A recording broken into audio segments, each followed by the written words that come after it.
Hello mga kamamshi, mga kapapshi. So, sa mga hindi pa pala nakapunta ng Santa Fe o sa mga hindi nakakaalam ng Santa Fe, Bantayan Island, samahan nyo kami dito kung saan kami magtatambay lang naman kasi gusto namin magtambay dito. So hindi na namin kailangan hindi na namin kailangan mag-rent ng table o kung ano-ano pa dahil kami naman ay taga rito lang, taga Bantayan Island.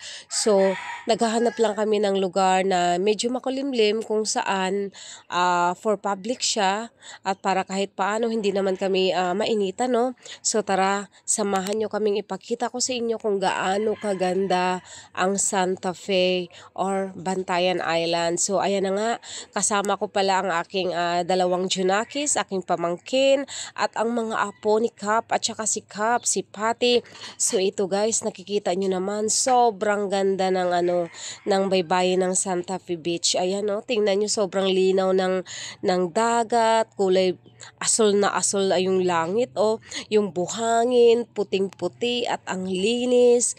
Kaya ayan, sinong hindi magkakagusto sa lugar na ito? Sobrang parang paraiso. Tingnan nyo naman guys, sobrang ganda. So sa mga hindi pa nakapunta ng Santa Fe, tara na, pumunta na kayo dito. Sobrang ganda guys. As in, hindi kayo magsisisi. Sabi nila medyo pricey daw ang Santa Fe. Depende naman 'yon kung saan kayo, kasi merong pricey, meron din namang mura lang. Meron ngang tambay ka lang diyan sa tabing dagat, wala namang bayad magtambay diyan, 'di ba?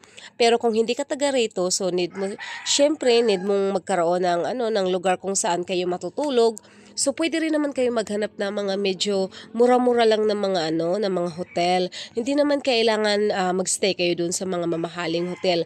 Yes, meron naman talaga mga mamahalin dahil pricey naman talaga ang iba, pero marami ding mga cheap lang na mga hotels.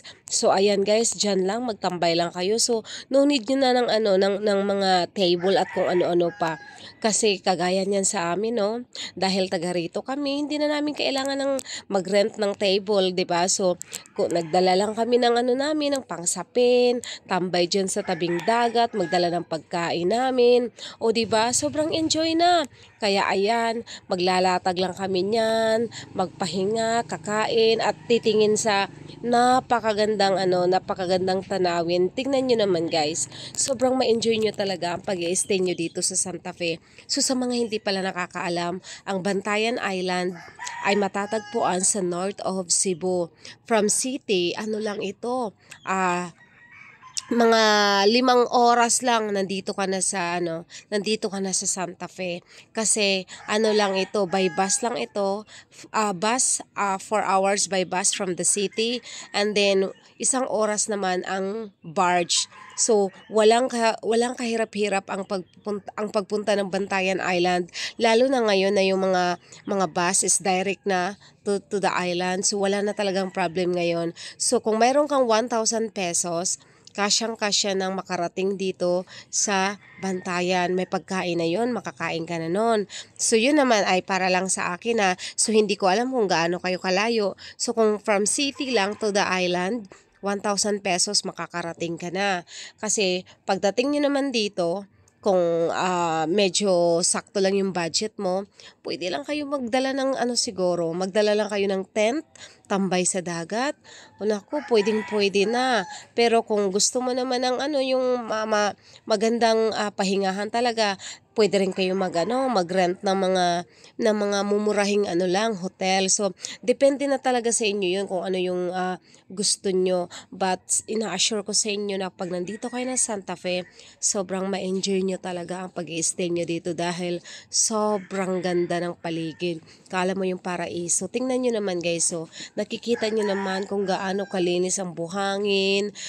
Medyo mainit lang kasi nung pagpunta namin kasi yan 2:00 ng hapon, kaya naghanap talaga kami ng lugar na medyo may makulimlim kasi sobrang init niyan, pero worth it naman kung nandyan ka dahil mag-e-enjoy ka talaga dahil sa sobrang ganda ng dagat, lalong-lalo na kung galing ka sa city, sanay na sanay ka sa siksikan dyan, sa mainit na na buga sa mausok na buga ng sasakyan. So dito maganda mag-relax.